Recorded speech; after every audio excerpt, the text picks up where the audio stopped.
Bueno, a mí un poquito también saliendo de esta situación rutinaria o como ritual de que el escritor solamente llega y lee su texto, porque en algún momento por ahí dentro de la teoría literaria nos dijeron que el poema no se explica, da razón de sí mismo, pero a veces es importante articular algunas situaciones de cultura propia, y esto lo he tenido que hacer en otros países donde la presencia de nahuatismos no los entiende, y así como por ejemplo en el español ecuatoriano, que tiene enorme presencia de la lengua quichua, no todos entenderíamos la situación de se chumó con un hervido.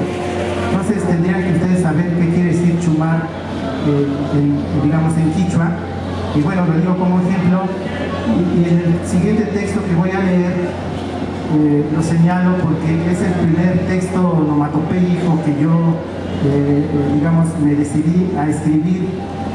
Viene de una, digamos, figura retórica que es la onomatopeya, que es la representación sonora del sustantivo, es decir, cuando decimos, por ejemplo, wow, estamos refiriéndonos al perro. Entonces yo utilizo en este texto una onomatopeya doble, ustedes la van a identificar perfectamente, pero la situación es referente cultural de una pequeña ranita fosforescente verde que le llamamos chachicoyatzi, que es ranita de jade y que aparece antes de que empiece a llover. Entonces es algo muy especial porque yo a esta ranita le puse Teoquiquixtique Iquiau, que significa conjuradora de lluvia. Entonces en este referente de este personaje tan especial que aparece en las comunidades, porque el entorno está vivo, nos anuncia, el entorno nos lee lo que va a suceder, por lo menos en este caso que viene la lluvia. Entonces lo voy a leer sin más preámbulo.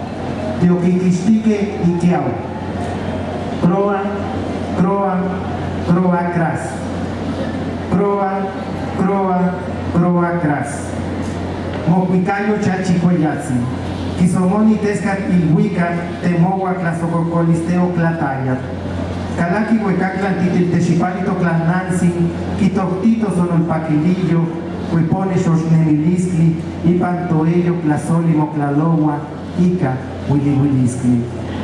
Conjuradora de lluvia. Croa, croa, croa cras. Croa, croa, croa cras. Tu canto, ranita de jade, fragmenta el espejo del cielo, que desciende como lujurioso diamante, penetra en el himen de la tierra, sembrando innumerables alegrías. Brota la vida, el amor en nuestra sangre corre deprisa.